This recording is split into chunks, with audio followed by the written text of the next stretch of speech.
زندگی جیسے ہمارے یہاں ایک نا امیدی کی بات کی جاتی ہے، لوگ شکوہ شکایت کرتے ہیں، دیکھو یہ میرا نوجوانوں کو نا امیدی نہیں ہونی چاہیے.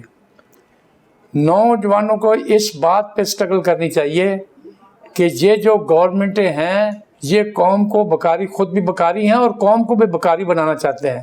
تو نوجوان یہ مشن لے کے نکلے کہ یہ جو بکاری بنانے کے لیے پروگرام قوم کو نہیں چاہیے بھائی.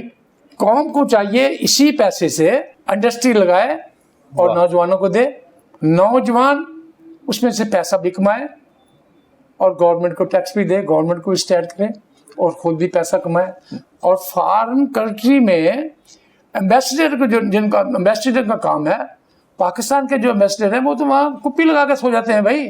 وہ تو مارکیٹوں میں کام ہی نہیں کرتے.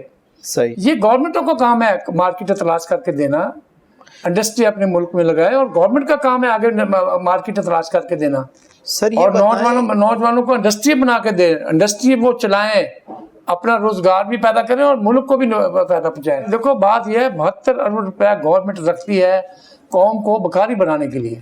72 ارب روپیہ پنجاب کو دیتی ہے قوم کو بکاری بنانے کے لیے.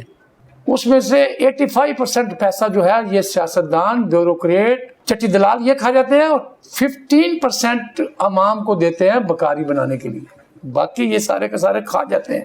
جیسے زکوٰۃ و عشر کا نظام ہے، باقی ادارے ہیں وہ لوگوں تک پہنچتے نہیں ہیں. دیکھو بات یہ ہے ہمارے ادھر سودی نظام ہے. اصل میں جو زکوٰۃ اور عشر کا نظام ہے وہ تو ہے کہ زکوٰۃ لگائی جائے قوم کے اوپر، عشر لگایا جائے قوم کے اوپر اور گورنمنٹ چلائی جائے. اگر اس کے ساتھ گورنمنٹ چلتی ہے تو فابیہ، نہیں چلتی تو پھر گورنمنٹ ٹیکس لگائے، وہ ہم پہ لازم ہے دینا. صحیح. تو ہمارا تو عشر زکوٰۃ کا سسٹم ہی نہیں، ہمارا تو سیدھی سسٹم ہے.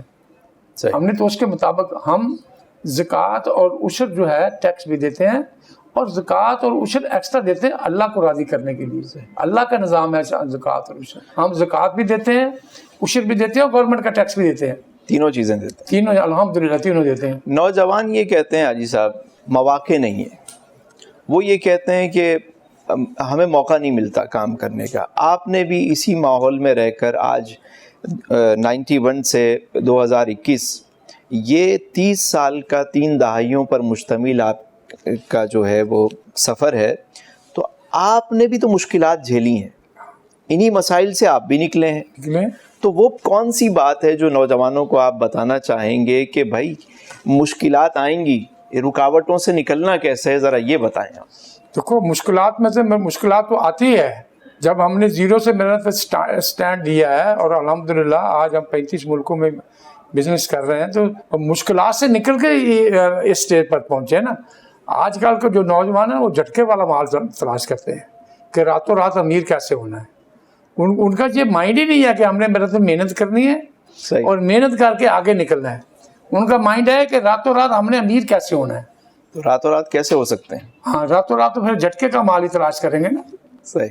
وہ جھٹکے کے مال میں مطلب گھومتے پھرتے رہتے کہ کہیں سے جھٹکے کا مال کیسے لاٹری نکل آئے، کوئی ایسی چیز ہو جائے. یہ نہیں، یہ گورنمنٹ میرا مطلب ان لوگوں کا مائنڈ بنائے کہ محنت کرو. دیکھو چائنا والے صبح میرا تو 8 بجے اٹھتے ہیں، 6 بجے کام پہ چلے جاتے ہیں، 6 بجے کام پہ چلے جاتے ہیں اور رات کے 8 بجے تک کام کرتے ہیں. ہمارا جو نوجوان ہے وہ 12 بجے اٹھتا ہے بھائی، رات کو 2 بجے سوتا ہے، 12 بجے اٹھتا ہے. تو کام کس وقت کرے گا وہ؟ پہلے تو ان کی روٹین کو صحیح کریں نا. کہ اسلام تو ہمارا کہتا ہے عشاء کی نماز پڑھو، سو جاؤ. 4 بجے اٹھو، اللہ اللہ کرو، دن نکلے تو اپنے کام پہ نکل جاؤ، اپنے روزگار کے لیے نکل جاؤ. تو ہم نے تو 2 بجے سونا ہے بھائی. جب مسلمان کا اٹھنے کا ٹائم ہوتا ہے، ہمارا سونے کا ٹائم ہوتا ہے.